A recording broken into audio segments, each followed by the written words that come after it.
Hey, what's up? It's Cyrus again. This is the second step of becoming an expert in your field. This is going to kind of be a little bit longer video, but we're going to talk through presenting your opportunity to people. I debated on doing this a lot of different ways, but I'm just going to talk to you as if you would be talking to somebody rather than me doing all this sort of stuff on the screen, screencasting to explain it, because it really is simple and I don't want to overcomplicate it. Okay, no matter what it is you're pitching people, we're going to use this process in our training. And if you ever run into any problems and you're meeting with people and this is not working, I'm going to advise you to download an app on your phone called Voice Recorder, okay? And the next time you go and meet somebody, record it, okay? And, hey, secrets between you and us. And you can email it to us and we can listen to your pitch if you would like. And we can give you pointers on what to do. But the main thing before I hop into this is understanding that you're never going to switch up the pitch. You're going to do the same process now until the time you're a millionaire. And if you're a millionaire and you would like to switch it around, then switch it. But this same process works no matter what you're pitching anybody. Okay? And, there is 3 parts to this pitch, and it's going to work. Okay? So you just have to follow the steps. It's really important for you to follow the steps, all right? Again, there's 3 parts, right? And let's go through, all right? So part A is telling your story, all right? There is 4 parts in part A, there is 1 part in part B, and then there's questions in part C, which is the closing, all right? So the 3 parts is 1, storytelling, and the second part is showing them the thing, and then the third part is closing them, all right? So in part A, you're going to tell someone their story, all right? So, I've actually, let's just make it more interactive. My friend Eddie's here. We're going to talk through this because he's here, and I want to show you guys how it works, all right? So let's just freaking do this. Keeping it real here. Keeping it raw. All right. So the first step is in part A is to get the person's background. All right. If you want to move your chair a little bit closer. So anytime you're dealing with people, humans' nature is to reciprocate. All right. So if somebody does something, if somebody does something for you, your nature is to do it back for them. So if I say have a good day, you're going to be like, thank you, you too. Yeah, you too, So the first part of the 4 steps in part A is to get the person's story. So hey, what's up, man? What are you doing in life these days? What am I doing in life these days? Trying to be better. Okay. Watching the Cowboys win the Super Bowl. Cowboys, right? You working? Do you have a job right now? I do have a job, Okay, cool. What I'm about, meeting people, fundraising money for a great charity. Did you grow nonprofit charity? You got a nonprofit. That's cool. What do you guys do with the nonprofit? We fundraise money for them to be out and about. We're the face for the children. Okay. There's people who do the interactive part with the children. We just fundraise the money. That's tight. You are from Phoenix and everything, or? Hell no, from the great state of Texas. Come on. Okay. Okay. APT, Chucotown 915. When did you move out to Arizona? I was 12.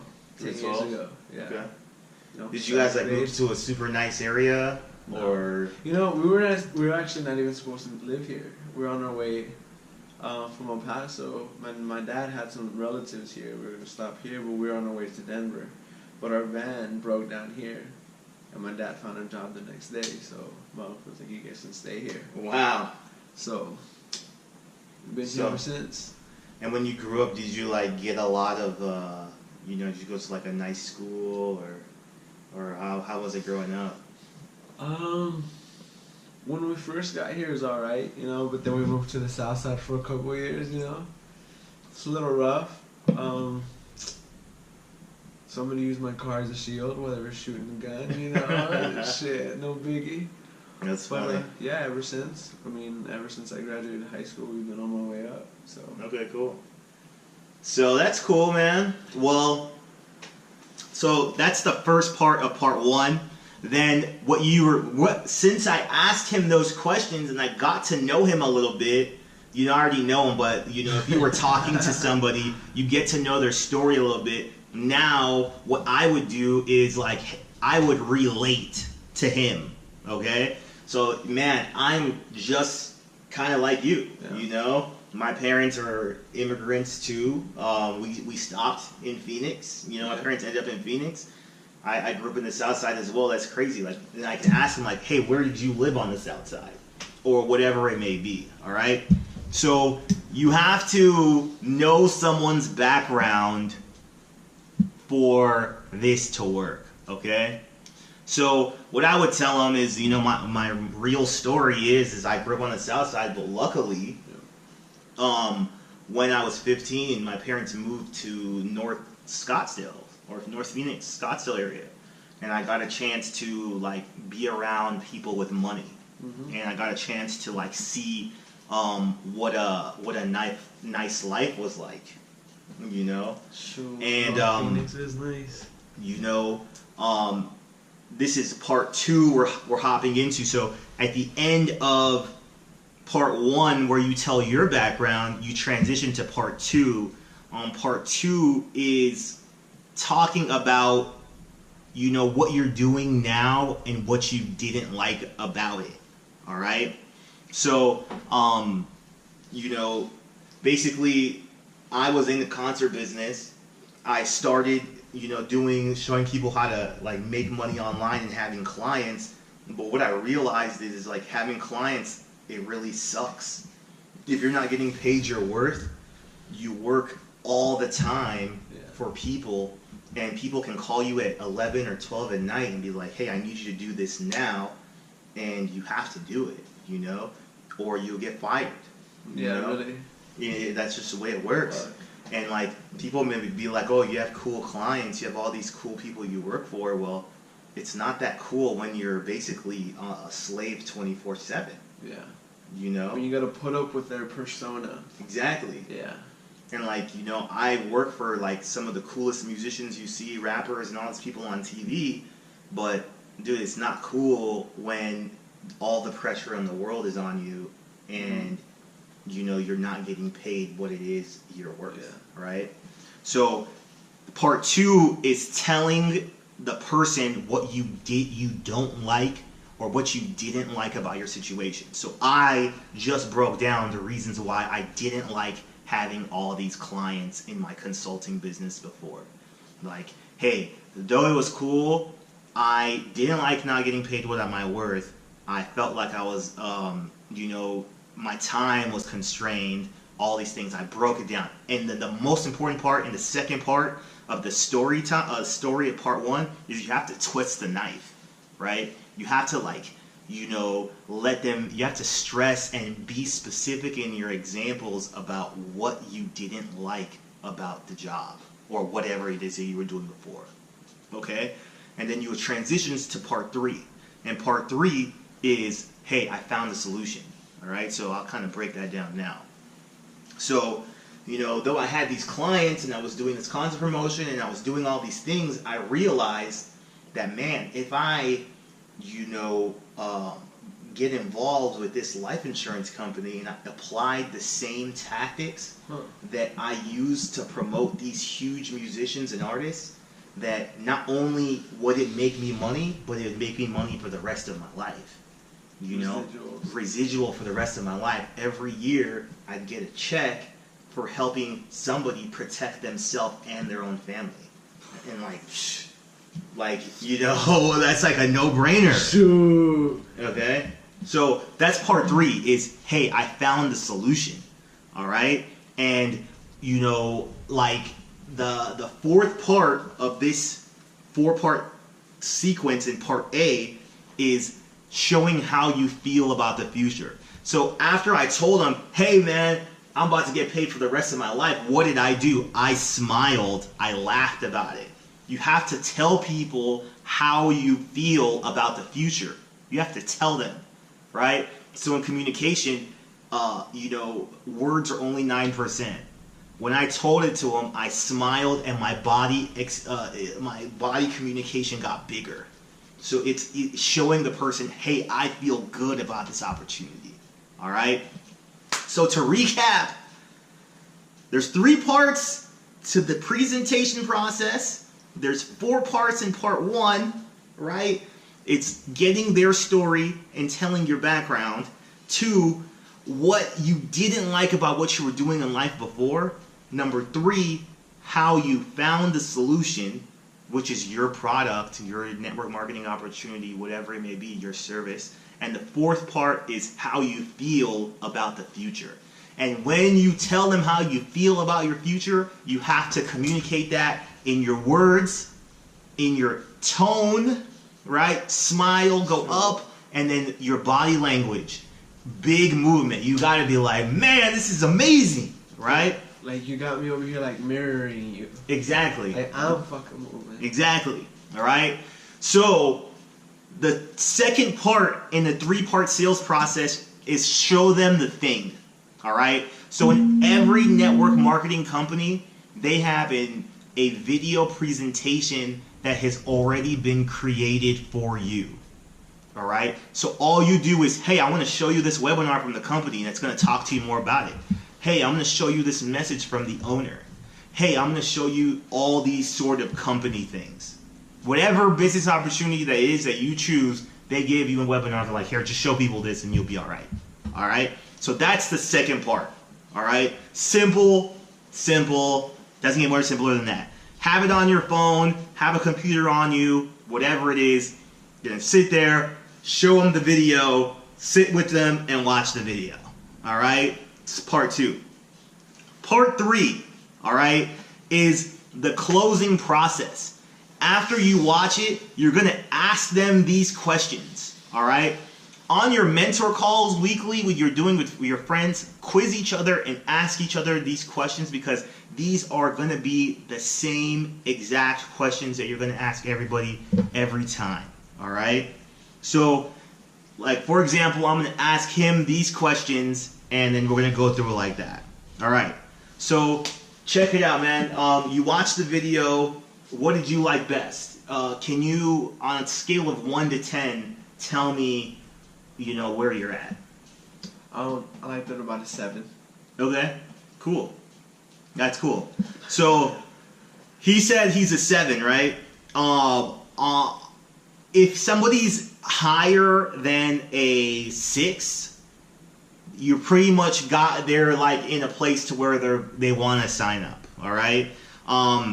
So then the second question you're going to ask them, you know, there's 5 questions, not 6. I made a mistake.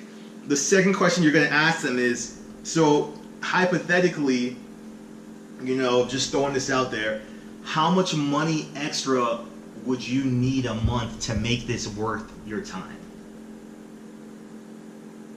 Like me making? Yeah. A week, you said? A month. A month. Well, an extra 1,000 a week would be nice, so 4 a month. So $4,000 a month. If you could make an extra $4,000 a month, you could quit your job and do this full time. Yeah. Okay, cool. $1,000 a week is more than the average American. Okay, cool. The third question is, all right, so if you were going to make $4,000 a month doing this, how many hours a week would you be willing to commit to make that happen? Well, first you have to understand the process, right? Yeah. So, I mean, definitely it would be that the curve. log averages too, you know. So Okay. I wouldn't mind putting in the work in the beginning. So full time. Yeah, I have to. Right. So that's At you know, least minimum 40 to 50, Yeah, 55 hours a minimum week. 40 hours a week. You know. All right. And then the fourth question is, how many months would you be willing to commit to make that happen, to get up to that point? Man, if it's your dream, obviously it has to be at least a year. You have. Okay. I mean, I personally think, has to be, you know, 40 hours a week, even if you already have another job. You know, you can work those 40 in there somehow. Okay. And So then no matter, even if you have a job or whatever, your goal, if I could show you, all right, that's the closing question, all right? I just broke it down. Would you like the car in gray? If I could show you how to make $4,000 extra a month working, you said an extra full time. Most people aren't going to say that. Most people are going to say, I'd be willing to work, put in an extra 10 to 20 hours is realistic, right? That's what most people would say. But in his case, in this not the greatest example in the world, is if I could show you how to make an extra $4,000 a month working an extra 40 hours a week, would you be willing to get started? Okay? Simple, right? Yeah. So you basically use their own words to like tie them up, you know? So one, you make them mentally assign a level of commitment or what they feel about what you've told them and showed them so far. Okay?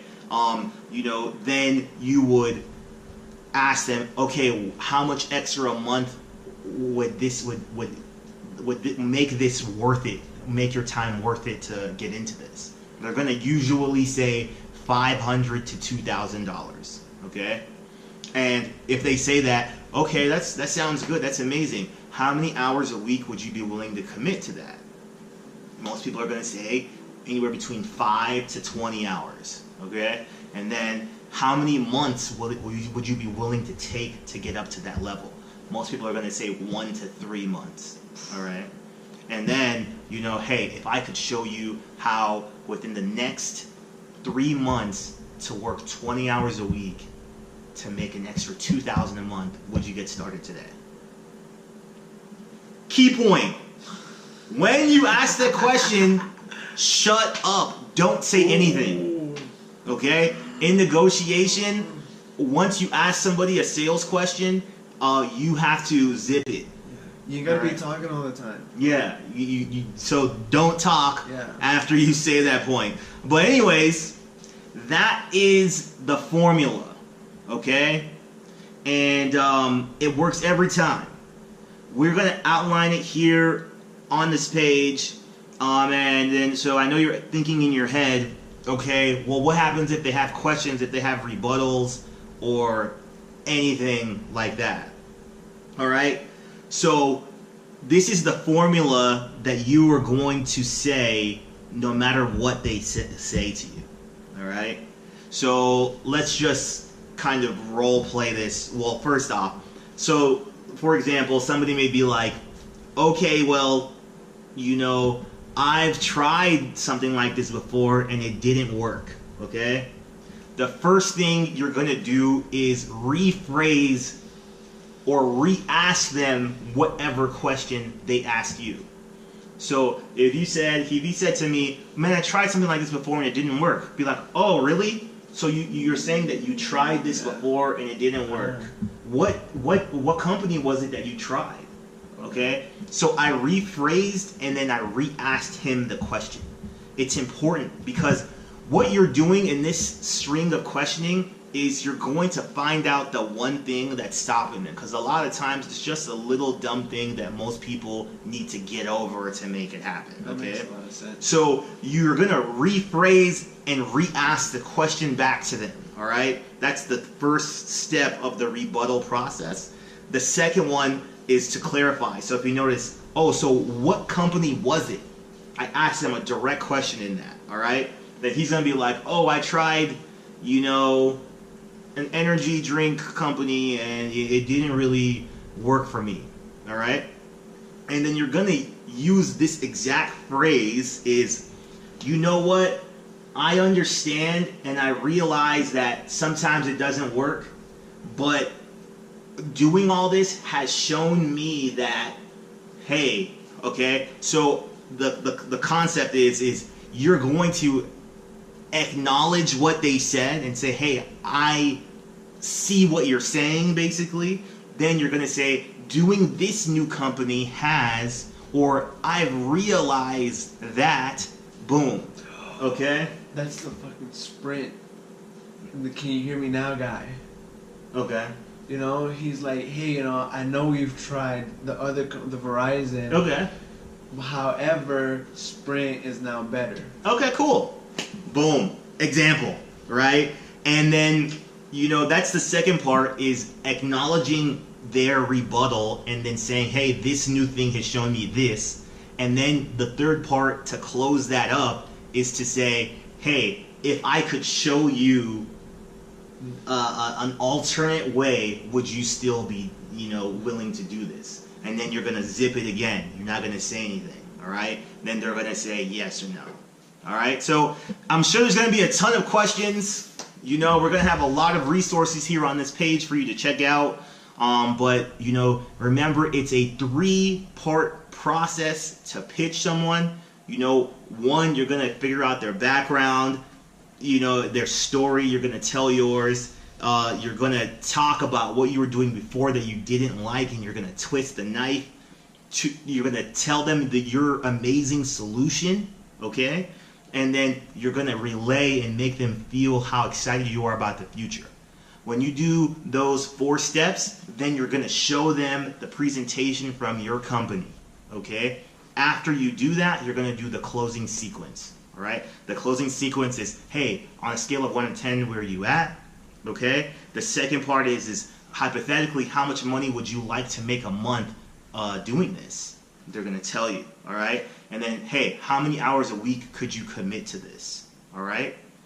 Then how many months will you be willing to work up to get to that spot? This is the 4th one. And the 5th one is, hey, if I could show you a way to make this money goal by working this hours a week within this many months, would you be willing to do this? And then you're going to zip, and they're going to say yes or no. And then from there, you're going to, go through a rebuttal process until they sign up. Or some people will just sign up right there and then. So that's the pitch. Again, there's going to be a ton of questions, but that's as simple as it is. That is the format and the structure to become successful. So we'll talk to you guys soon.